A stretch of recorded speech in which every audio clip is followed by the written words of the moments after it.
Subscribe करें मेरे NCERT hub channel को। हेलो प्यारे बच्चों, आपका स्वागत है मेरे यूट्यूब चैनल एनसीईआरटी हब पे। तो बच्चों, इसके थ्रू जो है हम अपनी ऑनलाइन क्लास कंप्लीट कर रहे हैं। तो इसमें हम अब तक जो आपका है फर्स्ट चैप्टर हमने कंप्लीट किया है। अब हम इसका सेकंड चैप्टर कंप्लीट करेंगे। तो अब इसके बाद कंटिन्यूसली हमारी जो है चैप्टर्स सेकंड, थर्ड, फोर्थ आगे चलते चले जाएंगे। तो इसमें जो मैंने आपको इसमें नोट्स प्रोवाइड करा रही हूँ, तो बच्चों आपकी जो एनसीईआरटी बुक है उसी से ही सारे के सारे ये नोट्स हैं। बिल्कुल लाइन टू लाइन जिस तरीके से उसमें टॉपिक दिए गए हैं वहीं से नोट्स कराए जा रहे हैं। तो आपके जो सीबीएसई एग्ज़ाम में पूछा जाता है, तो वहाँ पे जो आपके सीबीएसई एग्ज़ाम में क्वेश्चन आते हैं वो एनसीईआरटी बुक में, बेशक आपका बुक में जो बॉक्स बना के दिया होता है वहाँ से कोई टॉपिक उठा लें, या कोई भी बेसिक लाइन होती है वहाँ से कोई भी उठा के उस लाइन को क्वेश्चन बना दिया जाता है। तो इस तरीके से उन सब चीज़ों को देखते हुए इसमें जो मैंने नोट्स बनाए हैं बिल्कुल लाइन टू लाइन है, कोई भी टॉपिक इसमें नहीं छूटा है और एक अलग तरीके से हम इसको करने वाले हैं।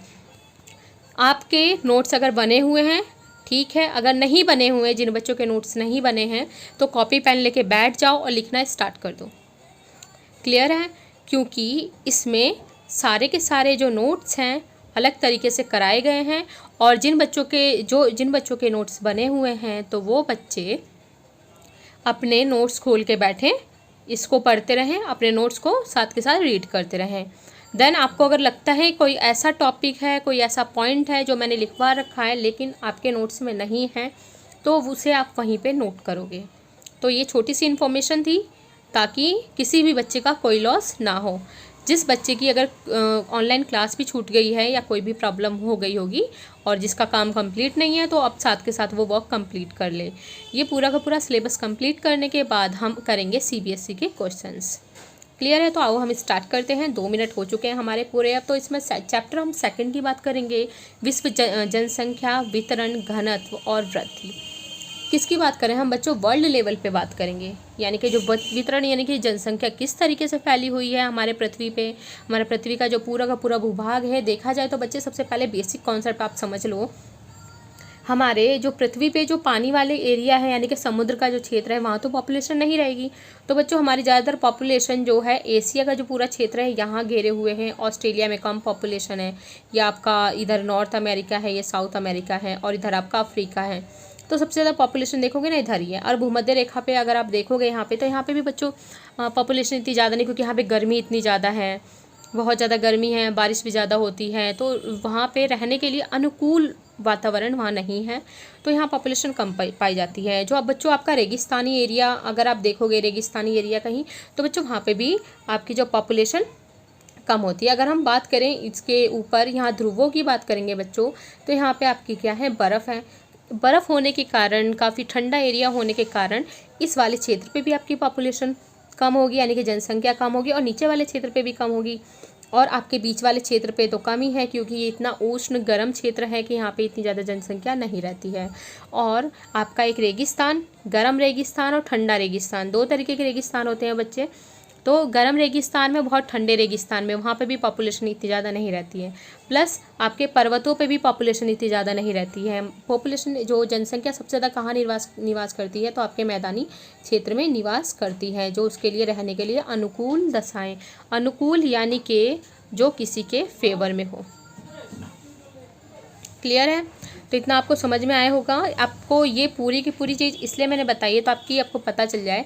तो बचते हैं ये कुछ एरिए, ये वाले कुछ एरिए बचते हैं यहाँ पे, तो इधर पॉपुलेशन आपकी ज़्यादा रहती है।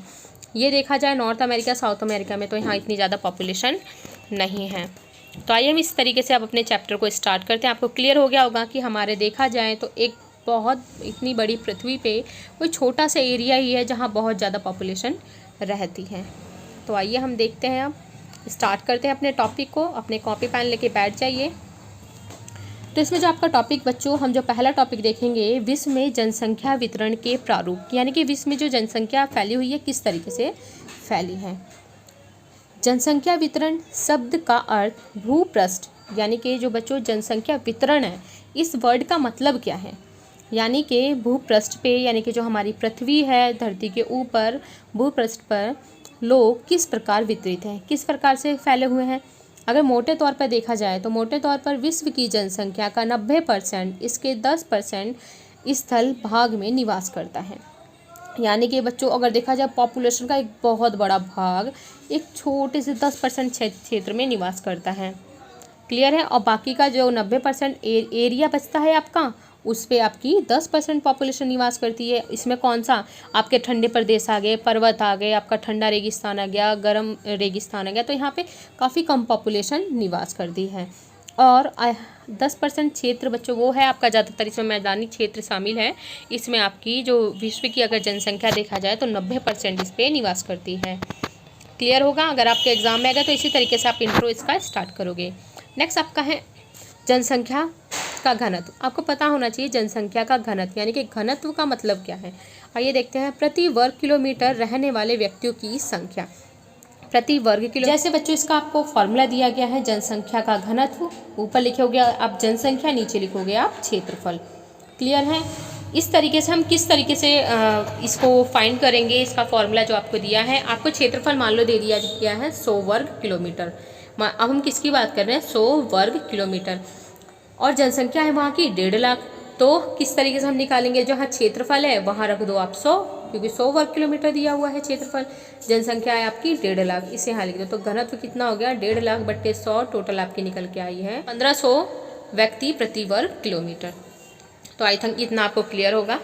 जैसे बच्चों हम अरुणाचल प्रदेश का क्षेत्र लेंगे तो वहाँ प्रति वर्ग किलोमीटर देखा जाए तो आपकी इतनी पॉपुलेशन रहती है, 17 पॉपुलेशन रहती है। तो वहाँ का जनसंख्या घनत्व कितना हो गया आपका, जो पॉपुलेशन डेंसिटी कितनी हो गई, तो बच्चों कितनी हो गई, वो 17।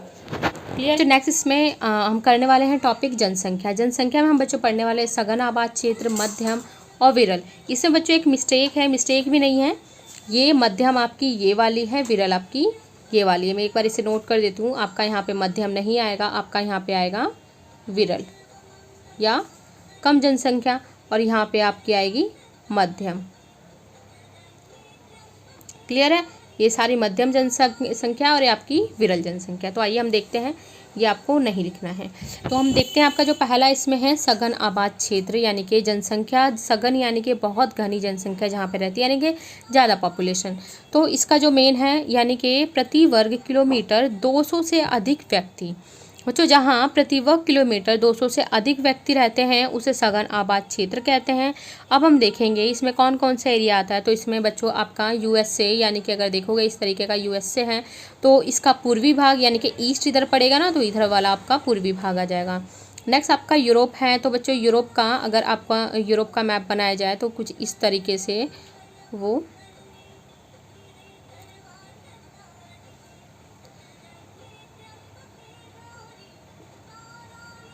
कुछ इस तरीके से यूरोप का मैप जाता है।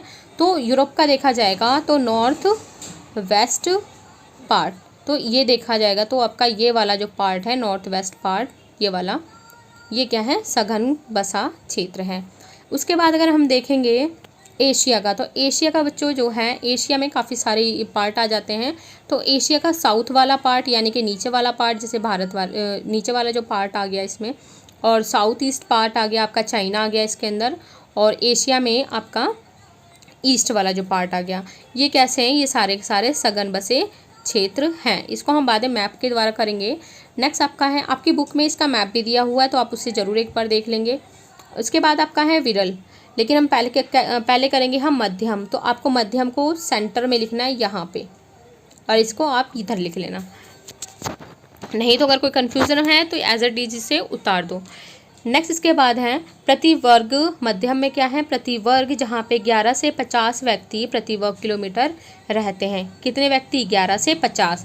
सघन में हमने क्या देखा था, प्रति वर्ग किलोमीटर 200 से अधिक व्यक्ति, यहाँ 11 से 50 की बात करेंगे। जैसे एशिया की बात करेंगे तो चाइना, और साउथ एशिया की बात करेंगे तो इंडिया। क्लियर है। एशिया में अगर बात करेंगे तो चाइना है, और साउथ एशिया में बात करेंगे तो इंडिया है, और यूरोप में नॉर्वे और स्वीडन। ये कैसे हैं, मध्यम घने आबादी वाले क्षेत्र हैं। नेक्स्ट इसके बाद आपका है विरल जनसंख्या। तो बच्चों विरल जनसंख्या मैंने आपको बताया था कहाँ कहाँ पाई जाएगी, आपकी इधर उत्तरी ध्रुव पे पाई जाएगी, दक्षिण ध्रुव पे पाई जाएगी, और बीच वाले क्षेत्र में पाई जाएगी। वही बात यहाँ पे लिखी हुई है। मैंने इसलिए आपको चीज़ें पृथ्वी बना के पहले एक बार ग्लोब के थ्रू आपको बताया ताकि आपको चीज़ें क्लियर हो जाएं, आपका कॉन्सेप्ट क्लियर हो जाए। एग्ज़ाम में अगर क्वेश्चन आता है तो आपको चीज़ें रटने की ज़रूरत नहीं है, आप ज्योग्राफी को आपको समझना है, ताकि एग्ज़ाम के टाइम पे अगर कितना भी क्वेश्चन वो घुमा के पूछे सीबीएसई बोर्ड एग्ज़ाम में, तो आप उसको अपने तरीके से बना के उसे वहाँ पे लिख सको और अच्छे से एक अच्छे तरीके का आप आंसर वहाँ पे लिखो। तो हमें क्या करना है, ज़्यादा से ज़्यादा इसे समझना है। तो इसमें देखो, तो इसमें बच्चों जनसंख्या घनत्व अत्यंत कम होता है, एक व्यक्ति या उससे भी कम, यानी कि अगर हो सकता है एक व्यक्ति रहता हो, नहीं तो वो भी नहीं। जैसे नॉर्थ एंड साउथ पोल, यानी कि उत्तरी एवं दक्षिण ध्रुवों के निकट, ये आपका हो गया नॉर्थ और ये साउथ। उसके बाद आपका है उष्ण और शीत मरुस्थल। मैंने बताया था रेगिस्तान आपके दो प्रकार के होते हैं, ठंडा रेगिस्तान होता है, गर्म रेगिस्तान होता है। तो यहाँ पे भी कम पॉपुलेशन पाई जाती है। नेक्स्ट है विषुवत रेखा के निकट, ये आपकी विषुवत रेखा, इसके निकट कम पॉपुलेशन पाई जाती है। तो आपको क्लियर हो गया होगा। आगे हम चलते हैं फटाफट। नेक्स्ट आपका जो इसके अंदर है जनसंख्या वितरण को प्रभावित करने वाले कारक हैं, ये हमें करने हैं। और आप जो नोट्स बनाओगे बच्चों, ये देखो इस तरीके से आप बनाओगे, एक ही पेज पे आपकी तीनों की तीनों चीज़ें आ गई।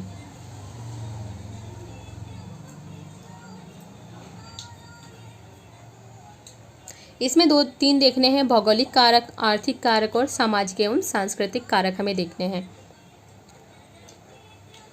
फर्स्ट, सेकंड और थर्ड, ये देखोगे तो आपकी बुक में काफ़ी पूरा एक पेज है, लेकिन मैंने एक ही पेज पे इस तरीके से लिख दिया है। आप भी इस तरीके से नोट्स बनाओगे ताकि आपको ये बिल्कुल देखने में क्लियर हो कहाँ कि अगर आपको क्वेश्चन आता है, या तो आपको भौगोलिक कारक पूछे जाएँ, या आर्थिक कारक पूछे जाएँ, सामाजिक कारक पूछे जाएँ, तो आप इस तरीके से उसे लिख सकते हो। अगर आपके पेपर में क्वेश्चन भी आता है कि जनसंख्या के वितरण को प्रभावित करने वाले कारक बताओ, तो इस तरीके से ही आपको फ्लो चार्ट बनाना है, भौगोलिक, आर्थिक और सामाजिक। और इस तरीके से थोड़ा उसके ऊपर इस तरीके से बादल टाइप में आप बना सकते हो, जिससे क्या है काफ़ी क्वेश्चन अच्छा होता है। और एक ये सीट भरने की टेक्निक भी है, जिससे आपका क्वेश्चन भी बड़ा रहेगा, थोड़ा अट्रैक्टिव भी लगता है, जिससे मार्क्स काफ़ी अच्छे मिलते हैं। तो आइए हम स्टार्ट करते हैं भौगोलिक कारक। इसमें फर्स्ट आपका पॉइंट है जल की उपलब्धता। तो बच्चों आपको भी पता है जहाँ जल की उपलब्धता होगी वहाँ पे पॉपुलेशन ज़्यादा होगी। जैसे क्यों, रीज़न क्या है, ये पढ़ते हैं। जल का उपयोग पीने के लिए करते हैं, नहाने, भोजन बनाने के साथ साथ पशुओं, फसलों, उद्योगों तथा नौ संचालन में किया जाता है। यही कारण है कि पृथ्वी में नदी घाटियाँ सबसे अधिक सघन बसे क्षेत्र हैं। अगर हम पहले हिस्ट्री में भी देखें तो सबसे पहले जो पॉपुलेशन जहाँ जाके बसी थी, अगर कहीं से पलायन करके आई है, तो पॉपुलेशन वहीं बसी थी जो नदी घाटी के क्षेत्र थे, यानी कि नदी के आसपास क्षेत्र में पॉपुलेशन बहुत ज़्यादा रही है, सघन रही है। ठीक है, क्लियर है। तो नेक्स्ट आपका है भू आकृति। भू आकृति किस तरीके से प्रभावित करती है जनसंख्या के वितरण को? बच्चों आप देखोगे पर्वतों पे कम, इस तरीके के एरो को जो मैंने बनाया है कम को रिप्रेजेंट करता है, और जो ऊपर का एरो है ये मैक्सिमम यानी कि अधिक को रिप्रेजेंट करता है। तो पर्वतों पे अधिक लोग रहते हैं, मैदानी क्षेत्र कम लोग रहते हैं, मैदानी क्षेत्रों में आपके अधिक लोग रहते हैं। क्लियर है।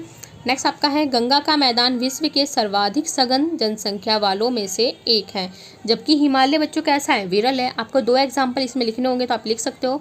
गंगा का मैदान कैसा है, नदी घाटी की बात करी है तो गंगा का मैदान काफ़ी सघन बसा क्षेत्र है विश्व में।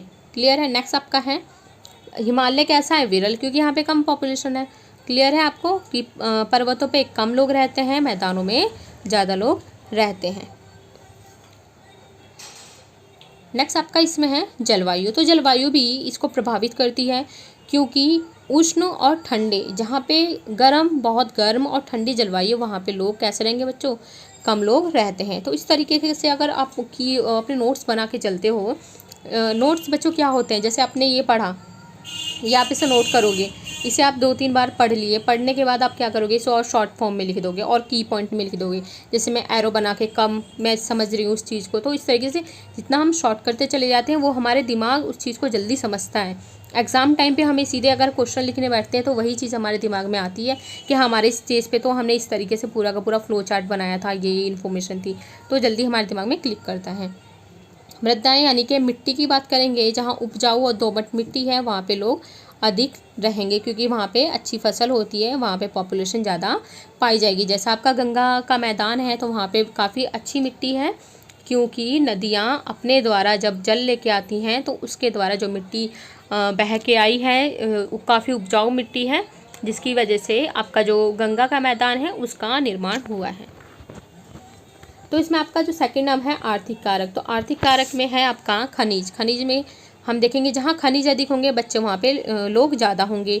वहाँ पे क्या है, कुशल और अर्धकुशल व्यक्ति कर्मी इन्हीं क्षेत्रों में पहुँचते हैं और जनसंख्या को क्या बना देते हैं, सघन बना देते हैं। एग्जाम्पल हम देखेंगे तो अफ्रीका का कटंगा तांबा पेटी है। तो बच्चों हम थोड़ा जल्दी पढ़ेंगे ताकि वीडियो ज़्यादा बड़ी ना हो, क्योंकि फिर काफ़ी बोरिंग लगने लगती है। सेकंड आपका है नगरीय क्षेत्र है। अच्छी नगरीय सुविधाएं, जैसे नगरीकरण में क्या होता है बच्चों, सबको अच्छी सुविधाएं मिलेंगी, जैसे रोजगार के अवसर उपलब्ध होते हैं, शिक्षा के लिए अच्छी फैसिलिटी होती है, चिकित्सा है, परिवहन सुविधा ज़्यादा होते हैं, इसलिए लोग ज़्यादा रहते हैं। एग्जाम्पल फॉर आप अपना खुद का रह लो, आपके जो खुद का ले सकते हो, आपके जो पेरेंट्स हैं यानी कि जो आपके दादा दादी हैं वो कहाँ गांव में रहते थे, लेकिन आपके पापा वहाँ से अगर दिल्ली में आए हैं तो किस वजह से आए हैं, क्या रीज़न था। एक तो यहाँ पे रोज़गार उपलब्ध है, दूसरा क्या है यहाँ पे बच्चों के पढ़ाई के लिए अच्छी फैसिलिटी है। अगर कुछ भी प्रॉब्लम होती है तो आपके कहीं ना कहीं आसपास में ही हॉस्पिटल स्थित है, और प्लस एकदम से हॉस्पिटल कहीं पे भी जाना हो तो हमारे लिए परिवहन सुविधाएं भी बहुत ज़्यादा अच्छी यहाँ पे मिल जाती है। तो आप देखोगे गाँव से लोग ज़्यादातर पलायन करके कहाँ आ रहे हैं, शहरों में आ रहे हैं, इसी वजह से यही रीज़न है। नेक्स्ट है औद्योगिकरण। औद्योगिकरण किस प्रकार प्रभावित करती है जनसंख्या के वितरण को, तो औद्योगिक पेटियां रोजगार उपलब्ध कराती हैं और बड़ी संख्या में लोगों को आकर्षित करती हैं। जैसे दुकानदार आ जाते हैं, इसके आसपास बैंक कर्मी आ जाते हैं, डॉक्टर आएंगे, अध्यापक आएंगे तथा अन्य सेवाएं यहाँ पे उपलब्ध हो जाती है। जैसे औद्योगिकरण कहीं पे भी क्या है बच्चों, पहले कोई फैक्ट्री स्टार्ट हुई, इंडस्ट्री बनी है, तो क्या होता है पहले यहाँ पे लोग काम करने आते हैं, लेकिन उसके बाद वो सोचते हैं कि हम अपनी फैमिली को भी लेके आएँ। तो इस तरीके से धीरे धीरे करके सब अपनी फैमिली को लेके आ जाते हैं। तो उसके आसपास फिर दुकानें भी खुलने लगती हैं, जो ज़रूरत की चीज़ें हैं वो भी मिलने लगेंगी। उसके बाद वहीं पे आसपास में स्कूल खुल जाएगा, डॉक्टर्स वगैरह भी होंगे, और जो बाकी फैसिलिटी वहाँ पर डेवलप हो जाती है। जैसे एग्जाम्पल फॉर अगर अपने आसपास का एरिया देखोगे आप, तो पहले वहाँ पे क्या था, अगर दिल्ली में रहने वाले हैं तो दिल्ली के काफ़ी सारे एरिया हैं, न्यू सीमापुरी, यमुना विहार और भजनपुरा, मतलब काफ़ी सारा ऐसे एरिया है जहाँ पहले खेत ही खेत था। लेकिन यहाँ पे जैसे जैसे धीरे धीरे लोग रहते गए, उस तरीके से फैसिलिटी मिलती गई, और देखेंगे तो यमुना विहार और भजनपुरा काफ़ी अब पहले से डेवलप हो चुका है। नेक्स्ट अगर आपका इसमें देखेंगे तो एग्जाम्पल क्या है, जैसे जापान के कोबे ओसाका प्रदेश अनेक उद्योगों की उपस्थिति के कारण सघन बसा हुआ है। यानी कि उद्योगों की जितनी ज़्यादा उपस्थिति होगी वो क्षेत्र उतना ज़्यादा सघन बसा होगा।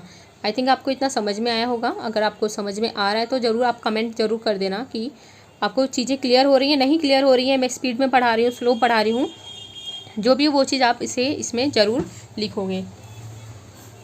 नेक्स्ट आपका जो हम इसमें टॉपिक करने वाले हैं, सामाजिक एवं सांस्कृतिक कारक करेंगे।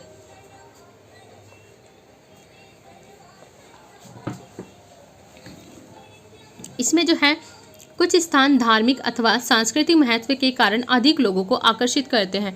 बच्चों कुछ लोगों के अंदर ये भी चीज़ होती है कि हम तो जैसे कोई भी हिंदू है तो कहेंगे अरे हम तो बनारस में रहेंगे, मतलब जो भी है वो चीज़ें उन्हें अट्रैक्ट करती हैं। अगर बनारस आप देखो तो काफ़ी घना बसा क्षेत्र है, लखनऊ देखोगे तो वो भी कहीं अच्छा खासा घना बसा क्षेत्र है, और जो भी ऐसे क्षेत्र हैं सामाजिक और सांस्कृतिक कारक भी इफेक्ट करते हैं। जैसे अगर देखा जाए तो ठीक इसी प्रकार लोग उन क्षेत्रों को छोड़ के भी चले जाते हैं जहाँ सामाजिक और राजनीतिक अशांति होती है। जैसे कहीं पे भी अगर दंगे ज़्यादा हो रहे हैं, कहीं पे ऐसी एक्टिविटी ज़्यादा हो रही है जो लोगों को परेशान कर रही है, गुंडागर्दी ज़्यादा है, चोरी वगैरह ज़्यादा होती है, तो उस क्षेत्रों को फिर छोड़ के लोग चले भी जाते हैं। तो क्लियर है, ये सारी की सारी चीज़ें किसको प्रभावित करती हैं, जनसंख्या के वितरण को प्रभावित करती हैं।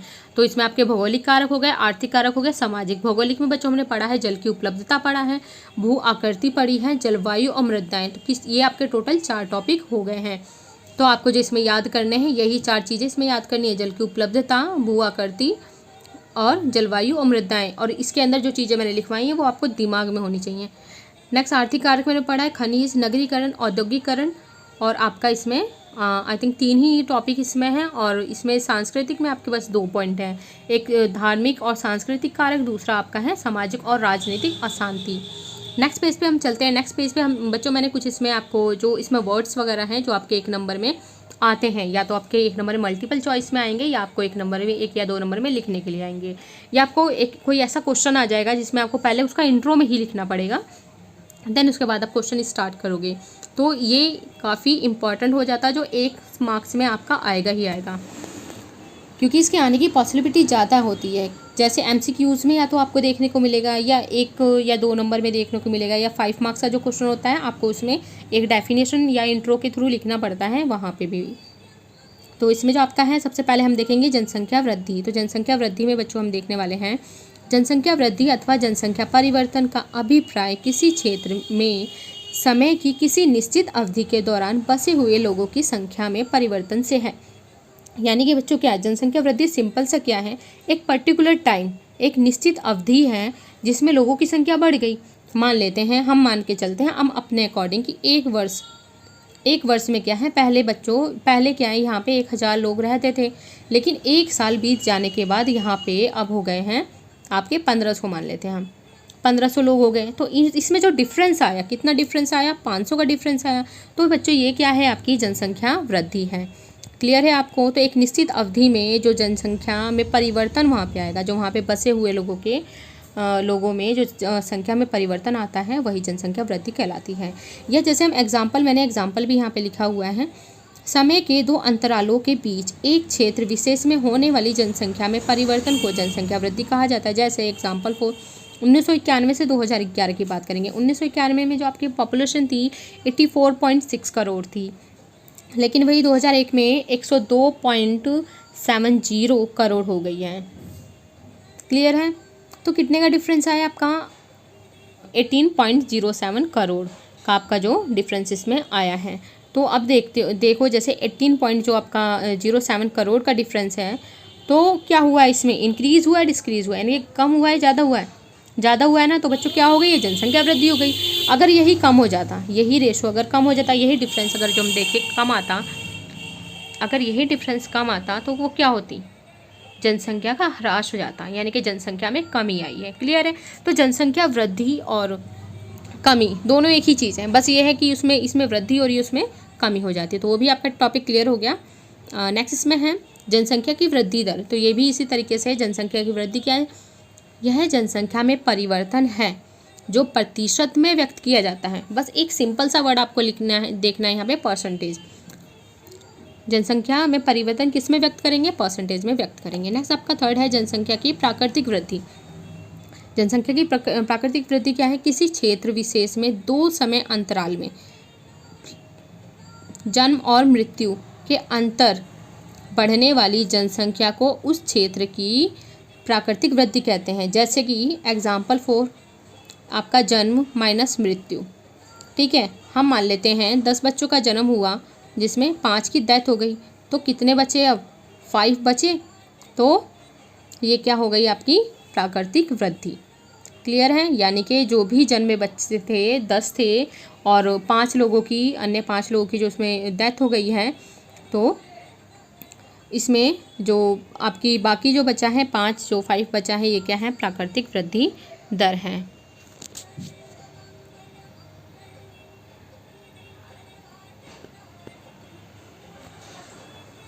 ठीक है। नेक्स्ट आपका है जनसंख्या की वास्तविक वृद्धि दर। यह वृद्धि तब होती है जब वास्तविक वृद्धि, देखो यहाँ पे थोड़ा सा आपको समझना है, कब होगी, जब वास्तविक वृद्धि दर, यानी कि इसका फॉर्मूला है अब जन्म माइनस मृत्यु, सेम इसी के जैसे है, यहाँ तक बिल्कुल सेम है, आपका प्राकृतिक वृद्धि दर तक है, जन्म माइनस मृत्यु करेंगे हम। ठीक है। उसके बाद हम इसमें ऐड कर देते हैं अप्रवास, यानी कि जितने लोग आए यहाँ पे इस क्षेत्र में, जितने लोग आए हैं, और उत्प्रवास जितने चले गए, हमें उन्हें भी तो घटाना होगा। अब देखो जन्म और मृत्यु की बात कर दी हमने, लेकिन वास्तविक में हम एग्जैक्ट क्या होगा हमारे यहाँ पे, कुछ लोग बच्चों ऐसे भी तो होते हैं कि हमारे यहाँ आके बस गए, कुछ लोग ऐसे होते हैं जिन्हें वो जगह पसंद नहीं आई या कुछ भी कारण की वजह से छोड़ के चले गए। तो इसको जब हम जाने को माइनस कर देंगे और जो लोग आए हैं उसको ऐड कर देंगे, तो आपकी हो जाएगी वास्तविक वृद्धि, यानी कि रियलिटी में वृद्धि हुई कितनी है, कितनी जनसंख्या की। ठीक है। नेक्स्ट आपका 5 है जनसंख्या की धनात्मक वृद्धि। यह तब होती है जब 2 समय अंतरालों के बीच, 2 समय अंतराल की बात कर रहे हैं, जन्म दर मृत्यु दर से अधिक हो जाए। जन्म दर ज़्यादा हो गई, मृत्यु दर कम हो गई हो, या अन्य देशों से लोग स्थायी रूप से उस देश में प्रवास कर जाएं, यानी कि अन्य क्षेत्र से कुछ लोग आके वहाँ पे बस गए। क्लियर है। तो ये क्या हो गई, धनात्मक, यानी कि पॉजिटिव। एक तो जन्म दर ज़्यादा हो जाए या तो बच्चों जन्म ज़्यादा हो जाए, या कुछ लोग एकदम से पलायन करके आए और हमारे देश में आके बस गए, तो क्या है, जनसंख्या वृद्धि तो कहलाएगी है, तो इसी को ही धनात्मक बोल दिया है। ऐसे सेम इसमें इसका है कि 2 समय अंतराल के बीच में या तो आपकी जन्म दर कम हो जाए मृत्यु दर से, और या तो लोग यहाँ से चले जाएं, तो आपकी कैसी हो जाएगी, जनसंख्या ऋणात्मक हो जाएगी। क्लियर है? तो आप इसे नोट कर लो साथ के साथ। अगर कोई से आपके सारे के सारे जो पॉइंट हैं, इससे बाहर कुछ भी नहीं आएगा इन पॉइंट से, इसमें से आपका एक क्वेश्चन जरूर देखने को मिलेगा जो हमेशा आता जाता है। नेक्स्ट आपका है जनसंख्या परिवर्तन के घटक। तो बच्चों जनसंख्या परिवर्तन के 3 घटक हैं, जन्म, मृत्यु और प्रवास। तो इसमें है अशोधित जन्म दर और अशोधित मृत्यु दर। तो CBR और CDR से डिनोट करते हैं। जिसे इसमें है प्रति 1000 स्त्रियों द्वारा जन्म दिए जीवित बच्चे, यानी कि जो बच्चे जीवित हैं। क्लियर है? इसमें अगला भी ये देख लेते हैं अभी हम ये वाला। अशोधित मृत्यु दर को किसी क्षेत्र विशेष में किसी वर्ष के दौरान प्रति 1000 जनसंख्या के पीछे मृतकों की संख्या के रूप में व्यक्त करते हैं। लेकिन यहाँ पे मृतकों की बात की जाएगी, यहाँ जो जीवित बच्चे हैं उनकी बात की जाएगी। तो हम इसे कैसे निकालेंगे? अशोधित जन्म दर निकलती है किसी वर्ष विशेष में जीवित बच्चे और किसी क्षेत्र विशेष के वर्ष के मध्य जनसंख्या, वर्ष के मध्य वाली जनसंख्या देखी जाती है। और इसमें क्या है, विशेष में मृतकों की संख्या और उस वर्ष के मध्य में अनुमानित जो जनसंख्या अनुमानित की गई थी। तो आपको ये फॉर्मूले दोनों के दोनों याद करने पड़ेंगे। वर्ष के मध्य की बात चल रही है इसमें। क्लियर है? तो आप इसे नोट कर लो, इतना ही है। और नेक्स्ट इसमें आपका है प्रवास। प्रवास क्या होता है बच्चों, आपको ये क्लियर हो गया होगा अब तक। नहीं क्लियर है तो आपको एक की पॉइंट याद रखना है। उद्गम यानी कि आना, गंतव्य यानी कि उद्गम यानी कि जाना, चले गए, और गंतव्य यानी कि आना। आपको एक की पॉइंट याद रखना है, आपको कोई भी प्रॉब्लम नहीं आने वाली है, क्योंकि आपके पेपर में ये दे के पूछा जाएगा, जो कन्फ्यूजन हो जाती है वहाँ पे कि उद्गम यानी कि गए या आए। तो उद्गम का सिंपल मतलब है गया, यानी कि जो कोई जाना, कोई चला गया। गंतव्य यानी कि आना। जब लोग एक स्थान से दूसरे स्थान पर जाते हैं तो वह स्थान जहाँ लोग गमन करते हैं वो क्या कहलाता है, उद्गम स्थान। जब एक स्थान से दूसरे स्थान पर चले गए, ठीक है। इससे क्या होगा बच्चों, जनसंख्या में कमी आएगी ना। मान लो यहाँ पे 10 लोग रहते थे, 5 लोग छोड़ के चले गए, तो कितने बचे, 5 लोग बचे ना, तो जनसंख्या कम हो गई। गंतव्य स्थान यानी कि जिस स्थान में आगमन करते हैं, यानी कि जहाँ लोग आते हैं, इससे क्या होगी, जनसंख्या में वृद्धि। 5 लोग रहते थे, 5 लोग और आ गए यहाँ पे, तो टोटल आपके कितने हो गए, 15 लोग। तो यानी कि पॉपुलेशन बढ़ गई है। तो आपको की पॉइंट याद रखें इसके बराबर में, इसलिए मैंने की पॉइंट ये मेंशन कर दिए हैं। इसमें आपका इतना था। नेक्स्ट अब हम देखेंगे आपके जो प्रवास होते हैं बच्चों, 4 टाइप के इसमें हैं। गांव से गांव होता है, जो महिलाएं प्रवास करती हैं। गांव से नगर ज़्यादातर पुरुष प्रवास करते हैं रोजगार शिक्षा की तलाश में। नगर से नगर होता है, अच्छी फैसिलिटी के थ्रू करते हैं, या फोर्सफुली, जैसे एक ट्रांसफ़र हो गया जॉब का, तब होता है। नगर से गांव की तरफ तब जाते हैं लोग जब उन्हें इस शहर की जो फैसिलिटी वो पसंद नहीं आती है, या कभी भी ऐसा हो जाता है कि एकदम से हमारा ट्रांसफ़र हो गया गांव में, या जॉब लग गई ऐसी जगह पे, तब हमें जाना पड़ता है। तो इसमें जो प्रवास, इसमें 2 फिर पॉइंट आ गए हैं आपके, अप्रवास और उत्प्रवास। तो अप्रवास आना, उत्प्रवास जाना। फिर वही चीज़ आपकी आ रही है, उत्प्रवास यानी कि चले गए, अप्रवास यानी कि आना। आप इससे याद रख सकते हो, अ यानी कि आना, उत्प्रवास यानी कि जाना। ये की पॉइंट है, अ यानी कि आना, ठीक है। प्रवासी जो किसी नए स्थान पर जाते हैं अप्रवासी कहलाते हैं, ठीक है। नेक्स्ट आपका है प्रवासी जो एक स्थान से बाहर चले जाते हैं, यानी कि चले गए वहाँ पे, ठीक है, उत्प्रवासी कहलाएंगे। तो आपको ये पढ़ के तो ऐसा लगेगा कि इसने पता नहीं क्या कह दिया है। तो आपको सिंपल लैंग्वेज में याद रखना है, अप्रवासी यानी कि किसी स्थान पे कुछ प्रवासी आ गए हैं, उत्प्रवासी यानी कि एक स्थान से जो प्रवासी बाहर चले गए हैं। इस तरीके से अपनी लैंग्वेज में आपको एग्जाम में लिखना है। क्लियर है? नेक्स्ट आपका इसमें है प्रतिकर्ष कारक और अपकर्ष कारक। प्रतिकर्ष यानी कि जो फोर्सफुली हमें ज़बरदस्ती, जैसे आपको ज़बरदस्ती पढ़ने के लिए दिल्ली से अगर आपको बम्बई भेज दिया जाए, या आपको पंजाब भेज दिया जाए, या कहीं ऐसे विदेश में भेज दिया जाए। आकर्षित यानी कि जैसे हमारा बिल्कुल हमारा मन है कि हम उत्तराखंड में जाकर रहें, अच्छी जगह है, या हम नैनीताल में जाकर रहें, जो हमारा मन करता है, अपने मन के अकॉर्डिंग हम जाना चाहते हैं। तो प्रतिकर्ष कारक वही होते हैं जो फोर्सफुली कराए जाते हैं। अपकर्ष कारक बच्चों वो होते हैं जो हमें आकर्षित करते हैं, हम अपने मन के अकॉर्डिंग जाते हैं। जैसे गाँव से एकदम से शहर में आके बस गए, अच्छी फैसिलिटी वगैरह, ये इतनी सारी सुख सुविधाएँ देख के। प्लस जैसे जो शहर के हैं उन्हें यहाँ अच्छा नहीं लग रहा, लेकिन वो अब ऐसी जगह पे जाना चाहते हैं जहाँ शुद्ध वायु हो। तो जैसे पर्वतीय क्षेत्र में जाना चाहें वो, तो आकर्षित जो चीज़ें करती हैं, जैसे बेरोजगार रहन सहन की निम्न दशाएं, राजनीतिक उपद्रव। बच्चों देखो, बेरोजगारी और रहन सहन की निम्न दशाएं हैं, राजनीतिक उपद्रव हो रहे हैं, दंगे वगैरह जो भी वहाँ पे हो रहा है। प्रतिकूल जलवायु यानी कि नेगेटिव, जो अच्छी नहीं है। प्रतिकूल यानी कि अच्छा नहीं, अनुकूल, अनुकूल का सिंपल वर्ड है अच्छा, प्रतिकूल का सिंपल वर्ड है बेकार, इससे आप याद रख सकते हो। प्राकृतिक विपदाएं, महामारी तथा सामाजिक आर्थिक पिछड़ेपन जैसे कारण उद्गम स्थान को कम आकर्षित करते हैं। काम के बेहतर अवसर, ठीक है, आपको इतना क्लियर होगा, यानी कि जो भी यहाँ की बेकार दशाएं हमें किसी अपने क्षेत्र को छोड़ने के लिए मजबूर कर दें, यानी कि मजबूरी में जाना, या तो हमारा ट्रांसफ़र कर दिया जाता है, हमारे ना चाहते हुए हमारा, जैसे हमारी जॉब से ट्रांसफ़र कर दिया गया कि अब तुम्हें वहाँ पे जाके जॉब करनी है, तो ये भी एक इस तरीके से प्रतिकर्ष कारक हो जाएगा।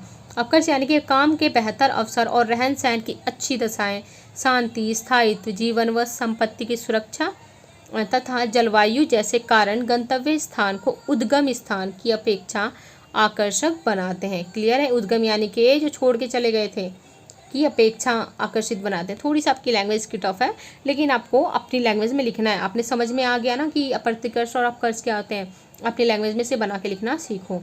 आकर्षित यानी कि खुद से जाना, और अपकर्ष यानी कि प्रतिकर्ष यानी कि मजबूरी में जाना। नेक्स्ट इसका है जनसंख्या वृद्धि की प्रवृत्तियाँ। तो बच्चों आपकी वीडियो थोड़ी ये बढ़ी जाएगी, आई थिंक आधे घंटे से ज़्यादा चली जाएगी ये। तो आपको यही है कि आधे घंटे सिंपल सा एक फ़ोन लेके एक रूम में बैठ जाओ और आपको सीधे स्टार्टिंग टू एंड तक वीडियो देखनी है, बीच में कोई से स्किप नहीं करेगा, क्योंकि आपका जो पूरा कॉन्सेप्ट चल रहा है वो एक बार अगर पूरा कॉन्सेंट्रेशन डिस्ट्रैक्ट हो गया तो अगेन से उसे स्टार्ट करना वो इंटरेस्ट नहीं आता है। तो अगर एक बार बच्चे ने वीडियो स्टार्ट करी है तो इससे लास्ट तक ज़रूर इसे आप देखोगे। जनसंख्या वृद्धि की प्रवृत्तियाँ, जैसे बच्चों अगर हम देखेंगे 8,000 से 12,000 पहले की बात करेंगे तो उस टाइम कृषि का उद्भव हुआ था, जनसंख्या कम थी। अगर देखा जाए कितनी जनसंख्या थी, 80 लाख थी। ईसा की पहली शताब्दी तक जनसंख्या 30 करोड़ से कम थी। फिर 1750 में औद्योगिक क्रांति आई है, तब आपकी जनसंख्या देखो बढ़ के 55 करोड़ हो गई है। देन उसके बाद 18वीं शताब्दी में औद्योगिक क्रांति के बाद जनसंख्या का विस्फोट हुआ। क्या होता है? जनसंख्या का विस्फोट होता है। एक बार इसे भी पढ़ लें हम नेक्स्ट वाले को।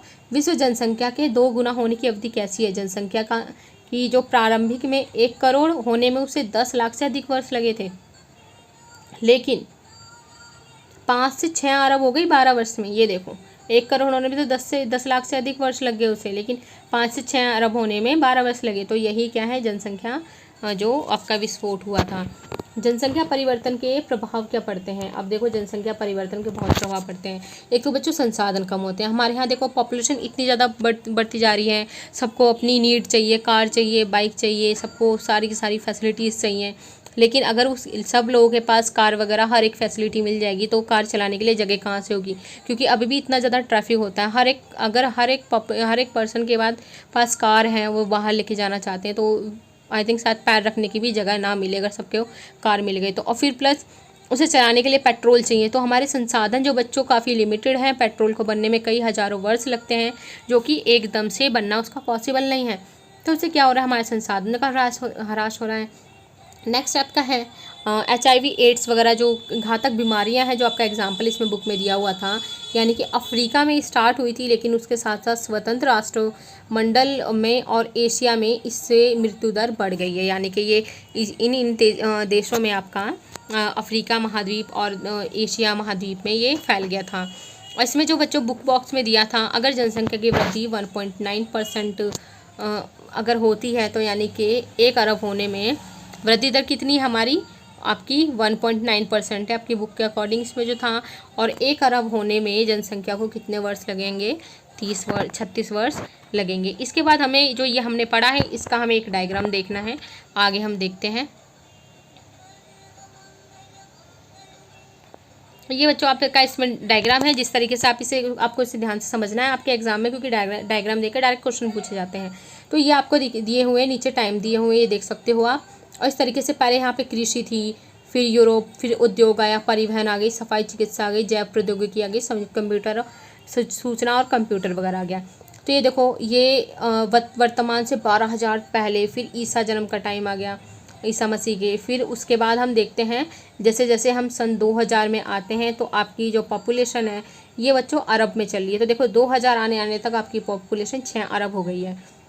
अगर आप देखोगे यहाँ पे वर्तमान में तो यहाँ पॉपुलेशन बहुत कम थी कि कृषि का विकास और विस्तार हो रहा था। अगर यहाँ देखोगे आप 1800 और 1900 के बीच में तो परिवहन सुविधाएं आ गई थी, तो आपकी पॉपुलेशन 2 से 3 अरब के बीच में थी। ऐसे जब आपकी कंप्यूटर वगैरह की सुविधाएं आ गई तो आपकी पॉपुलेशन 5 अरब आ गई यहाँ पे, और वर्तमान में देखेंगे तो आपकी 6 अरब पॉपुलेशन हो गई। तो इस तरीके से पॉपुलेशन का जो ग्राफ है बच्चों वो पड़ा है। नेक्स्ट आपका जो आपके इसमें देखना है तो किस तरीके से जो विश्व की जनसंख्या है उसको 2 गुना होने में जो अवधि लगी है, तो ये देख सकते हो यहाँ पे पूरा चार्ट दिया हुआ है। 10,000 ईसा पूर्व से पहले की बात की गई है, उसके बाद 1650, 1850, 1930, 1975, 2012 की बात की गई है। तो आप देख सकते हो किस तरीके से ये आपकी ये जो पॉपुलेशन दोगुनी यानी कि पहले 1500 वर्ष में हुई थी, फिर 200 वर्ष में दोगुनी हो गई, फिर 80 वर्ष में दोगुनी हो गई, फिर 45 वर्ष में दोगुनी हुई है, फिर 37 वर्ष में दोगुनी हो गई। तो देख रहे हो जनसंख्या अब दोगुनी है, लेकिन जो इसे बढ़ने का टाइम पीरियड है वो कम होता जा रहा है। तो आप देख सकते हो किस तरीके से हमारी पॉपुलेशन ये ग्रोथ करती जा रही है। अगर हम चार्ट बनाएंगे तो हमारी पॉपुलेशन काफ़ी ग्रोथ कर रही है, बट अब अगर देखा जाए तो इस टाइम थोड़ी ग्रोथ रुकी है। अब देखेंगे जनसंख्या संक्रमण सिद्धांत आपका है, ये बहुत इंपॉर्टेंट है, आपके एग्जाम में ज़रूर आता है। तो इसको मैंने कुछ इस तरीके से लिखा है। तो आइए हम इसे करते हैं। जनसंख्या संक्रमण सिद्धांत क्या, सबसे पहले इसका इंट्रो आप पेपर में, अगर आपके पेपर में लिखने के लिए आएगा तो इंट्रो लिखोगे। तो किस तरीके से आपको लिखना है, ये सिद्धांत हमें बताता है कि जैसे ही समाज खेतीहर और अशिक्षित अवस्था से, यानी कि पहले समाज कैसा था, खेतीहर और अशिक्षित था, इतनी फैसिलिटी वगैरह नहीं थी। जैसे ही हम उससे बाहर निकल के आपकी नगरीय औद्योगिकी में पहुंचते हैं और शिक्षित होते हैं तो किसी प्रदेश की जनसंख्या उच्च हो गई और मृत्यु दर निम्न हो गई। निम्न मृत्यु दर में परिवर्तित होती है। ये परिवर्तन अवस्थाओं में होते हैं जिन्हें सामूहिक रूप से जनांकीय चक्र के रूप में जाना जाता है। तो ये देखोगे पहले क्या था, जन्म दर ज़्यादा थी लेकिन मृत्यु दर भी ज़्यादा थी, पॉपुलेशन नहीं बढ़ पाती थी, जैसा कि आपको इस डायग्राम द्वारा दिखाया गया है। तो बच्चों जो ये वाला हिस्सा है यहाँ पे हम लिखते हैं अशोधित जन्म दर और अशोधित मृत्यु दर, और यहाँ है वर्तमान के उदाहरण, जो आपके देशों के उदाहरण है। ये डायग्राम आपको पेपर में इस तरीके से बनाना होगा। तो आपकी पहली अवस्था है, ये दूसरी है, तीसरी है। यहाँ निम्न उतार चढ़ाव आता है। तो इस तरीके से बच्चों आप देख सकते हो, ये आपकी जन्म दर इस तरीके से पहले यहाँ ये ज़्यादा होती है यहाँ पे, इस तरीके से ये देखो किस तरीके से नीचे पहली अवस्था में ये आपकी जन्म दर स्थिर बनी हुई है, कोई भी ज़्यादा जन्म दर नहीं हो रही है।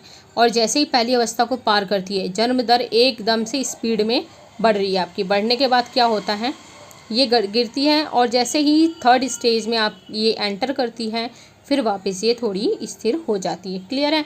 इसके नीचे जो आपकी लाइन जा रही है मृत्यु दर की है, तो मृत्यु दर देखो बच्चों ये भी ऐसे ही था, निम्नतम बना हुआ था, और ये किस तरीके से मृत्यु दर फिर गिरना आरंभ करता है। इसी तरीके से आपकी मृत्यु दर है, तो ये देखो किस तरीके से एक टाइम के बाद ये गिरना आरंभ हो जाती है, उसके बाद जाके स्थिर हो जाती है। तो यहाँ पे इतना ज़्यादा उतार चढ़ाव नहीं होता है। तो पहली स्टेज में देखा जाए तो बांग्लादेश है, दूसरी और तीसरी स्टेज में यहाँ पे आपका पेरू है, यहाँ पे श्रीलंका और केन्या है, और ये वाला तीसरी स्टेज में आपका पहुँच चुका है कनाडा, जापान और USA। तो इसमें हम यहाँ पे देखते हैं, सबसे बेस्ट आपके लिए यही है, ये जो मैंने बनाया आप इसे कॉपी में ज़रूर इस तरीके से नोट करोगे ताकि आपको माइंड में एक मैपिंग हो जाए इस टॉपिक की। तो बच्चों आपकी पहली अवस्था है, द्वितीय अवस्था है, और इसके बाद आपकी ये तृतीय अवस्था है। तो यहाँ पे देखो जन्म दर और मृत्यु दर की हमने बात की है, आपका जो पहला पॉइंट है यहाँ पे जन्म दर और यहाँ मृत्यु दर की हमने बात की है, सेकंड पॉइंट जो है, और उसके बाद हमने देखा है इसकी विशेषताओं को। तो जन्म दर अगर हम देखें तो आपको यहाँ ध्यान से समझना है। पहले हम बात करेंगे प्रथम अवस्था की। तो प्रथम अवस्था में जो आपकी जन्म दर कैसी है, उच्च है यानी कि ज़्यादा है। मृत्यु दर कैसी है, ये भी ज़्यादा है। पहली अवस्था में उच्च जन्म दर और उच्च मृत्यु दर दोनों हैं। तो जनसंख्या की वृद्धि कैसी होगी, धीमी होगी, क्योंकि जितने ज़्यादा बच्चे जन्म ले रहे हैं उससे ज़्यादा उतने ही मर जा रहे हैं। तो यानी कि मान लो 100 बच्चों ने जन्म लिया तो उसमें से अगर 90 बच्चे भी मर गए तो कितने बचे, 10 ही बचे। तो अगर देखा जाएगा तो इसकी वृद्धि कैसी होगी, पहले 10 बच्चे, फिर उसके बाद 9 बच्चे जीवित बचे, फिर 8 बचे। तो क्या है, जनसंख्या वृद्धि दर इसमें क्या है, काफ़ी धीमी होती है। कब? जब उच्च जन्म दर है, उच्च मृत्यु दर है। तो इस कंडीशन की जो जनांकी संक्रमण सिद्धांत है, पहली यही है कि पहली अवस्था में हाई बर्थ रेट है, यानी कि उच्च जन्म दर और उच्च मृत्यु दर। सेकंड आपका जो है, इसमें आपकी जन्म दर ज़्यादा होगी लेकिन मृत्यु दर, यहाँ देखो मैंने नीचे एरो बनाया, यानी कि कम हो गई है। और जनसंख्या यहाँ पे तेज़ी से बढ़ेगी क्योंकि बच्चे ज़्यादा जन्म ले रहे हैं, जन्म दर ज़्यादा हो गई है, लेकिन मृत्यु कितनी हो रही है, काफ़ी कम हो रही है। तो यहाँ पे क्या है, आपकी जनसंख्या तेज़ी से बढ़ेगी। नेक्स्ट आपका है तीसरी अवस्था, ऐसी अवस्था होती है जहाँ पे जन्म दर भी मृत्यु है, यानी कि बर्थ रेट पे जो है कंट्रोल किया गया है, और निम्न ही मृत्यु दर है क्योंकि काफ़ी सारी इनको फैसिलिटी मिल गई है। स्थिर या कम वृद्धि दर होती है यहाँ पे। ठीक है, आपको क्लियर है, तीनों पॉइंट आपको ये क्लियर हो गया। अब चलते हैं हम इसकी विशेषता पे। पहली अवस्था जो बच्चों इसमें है, इसमें प्राथमिक व्यवसाय में लगे लोग रहते हैं, और क्या होता है, बड़े परिवार को ये लोग संपत्ति मानते हैं, और जीवन प्रत्याशा जो इनकी जीने की होती है वो काफ़ी कम होती है। सेकंड अवस्था में क्या होता है, इसमें जनसंख्या तो बहुत तेज़ी से बढ़ती है लेकिन बाद में घटने भी लग जाती है। थर्ड में क्या है, इसमें काफ़ी सारी फैसिलिटी आ जाती हैं, लोगों के पास ज्ञान हो जाता है, और जो भी सरकार भी जागरूक होती है, काफ़ी सारे कानून बनाती है, तो संतुलन की स्थिति आ जाती है, जनसंख्या शिक्षित हो जाएगी, तकनीकी ज्ञान द्वारा परिवार का आकार को नियंत्रित किया जाता है इसमें। ठीक है, आपके चलते हैं नेक्स्ट पेज पे। जनसंख्या नियंत्रित करने के उपाय बच्चों, लास्ट आपका पेज है ये, लास्ट टॉपिक अब चलने वाले करेंगे हम इसमें। जनसंख्या नियंत्रण के जो उपाय हैं इसमें आपका, और प्लस मैंने एक क्वेश्चन और लिखा हुआ है, जनसंख्या नियंत्रण के लक्ष्य को प्राप्त करने के लिए सरकार क्या तरीके अपनाती है, तो आप ये दोनों में यही पॉइंट लिख के आओगे। तो इसमें आपका है परिवार नियोजन कार्यक्रम का विस्तार करती है, यानी कि इसका प्रचार प्रसार ज़्यादा करेगी, न्यूज़ पे दिखाएगी, और जो इसके बैनर वगैरह भी लगवाएगी, जो मैगजीन्स वगैरह होती है उसमें छपवाएगी, न्यूज़पेपर में, और जो आपके न्यूज़ चैनल में ऐड आते हैं वहाँ पे भी इसको दिखाएगी ताकि लोगों में जागरूकता फैले। अच्छे गर्भ निरोधकों का प्रचार करेगी, सरलता से उपलब्ध कराएगी ताकि लोगों तक इसकी पहुँच हो। नेक्स्ट आपका है शिक्षा का प्रसार करेंगे, और विशेषकर स्त्रियों में करेंगे ताकि वो भी जागरूक हो सकें इन चीज़ों के मामले में। क्लियर है। नेक्स्ट आपका इसमें माल्थस की थ्योरी काफ़ी इंपॉर्टेंट है, आपका 1 या 2 नंबर में पूछी जाएगी ये।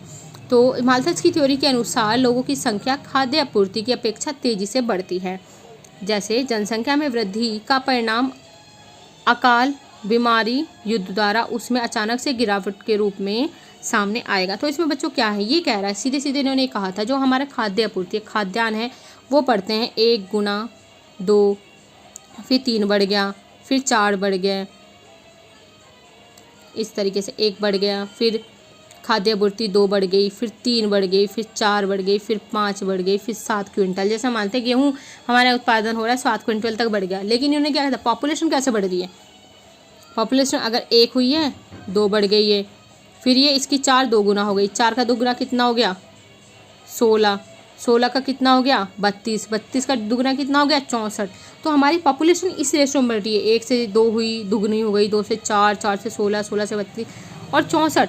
अब जब 64 लोग हो गए, लेकिन हमारे पास अन्न कितना हुआ है 7 ही है, तो हमारे पास पॉपुलेशन तो ज़्यादा है लेकिन खाद्य आपूर्ति कैसी है, कम है। तो इन्होंने यही कहा था जनसंख्या वृद्धि के परिणाम स्वरूप क्या होगा, अकाल आएगा, बीमारी बढ़ेगी, युद्ध होंगे, उसमें युद्ध से जब अचानक से ये पॉपुलेशन का रेट गिर जाएगा। ये बात माल्थस ने कही थी, माल्थस की थ्योरी में यही है। इस वीडियो में बच्चों इतना ही था। अब आपके लिए अगर आपने अब तक लास्ट तक की वीडियो देखी है तो थैंक यू और सबको। और यहाँ तक जो बच्चे आए हैं, जो बच्चे यहाँ तक आए हैं वो बच्चे कमेंट बॉक्स में ज़रूर कमेंट करें कि फाइनली आपने वीडियो पूरी देख ली है। यस करके अपना नाम लिख के, रोल नंबर लिख के ज़रूर बच्चे कमेंट करोगे ताकि मुझे यहाँ पे बिल्कुल क्लियर हो जाए कि कितने बच्चों ने ये वीडियो देखी है। क्योंकि जिन बच्चों ने नहीं देखी है, जो बच्चे छोड़ के चले गए, वो वहीं से वहीं वीडियो छोड़ दी होगी, वो यहाँ पे कमेंट नहीं कर पाएंगे। तो यहाँ से क्लियर हो जाएगा कि कौन कौन से ऐसे बच्चे हैं जो रिवीजन क्लास को अटेंड नहीं कर रहे हैं। तो आप कमेंट बॉक्स में कमेंट क्या करोगे, अपना रोल नंबर लिखोगे और नाम लिखोगे। आपका रोल नंबर और नाम आना चाहिए ताकि मुझे पता चले किस किस बच्चे ने यहाँ तक ये क्लास अटेंड की है। क्लियर है। और बच्चों यहाँ तक की वीडियो देखने के लिए थैंक यू। और एक लाइक करना और कमेंट तो आपको करना ही करना है ताकि मुझे हर चीज़ क्लियर हो जाए। अपना नाम लिखोगे और अपना रोल नंबर लिखोगे ताकि मुझे क्लियर हो जाएगी किस किस बच्चे ने क्लास अटेंड करी है। और इसको जितना भी मैंने कराया इसे अपनी कॉपी में ज़रूर नोट करना क्योंकि काफ़ी इंपॉर्टेंट नोट्स हैं, आपके अभी भी काम आएंगे। अगर 12th के बाद आप कोई भी तैयारी करते हो उसमें भी इसमें काम आने वाले हैं। तो अपने 12th क्लास के नोट्स को इतने प्रॉपर बना के चलो कि आपको आने वाले टाइम में दोबारा से NCERT पढ़ने के लिए बुक ना उठानी पड़े, आप सीधे अपने नोट्स रिवाइज करो, एग्ज़ाम देने जाओ। ठीक है, तो बच्चों मिलते हैं नेक्स्ट वीडियो में, मिलेंगे चैप्टर नंबर 3 के साथ। तो उसके लिए तैयार हैं। ये वीडियो थोड़ी बड़ी है क्योंकि बच्चों ये चैप्टर आपका काफ़ी बड़ा था। नेक्स्ट वाला चैप्टर आपका काफ़ी छोटा है, ओनली 3 पेजेस के नोट्स हैं उसमें, तो हम जल्दी से उसे फिनिश कर देंगे। ज़्यादा से ज़्यादा हम कोशिश करेंगे 20 मिनट की उस वीडियो को रखें। और कुछ टाइम बाद बच्चों हम आपका लाइव इंस्ट्रक्शन रखने वाले हैं। जैसे ही लाइव का इसमें मिल जाएगा, हम लाइव आएंगे, लाइव आके जो भी आपकी प्रॉब्लम वगैरह होगी हम डायरेक्ट उसे डिस्कस करेंगे। तो मिलते हैं बच्चों नेक्स्ट वीडियो में। Okay, thank you, goodbye, take.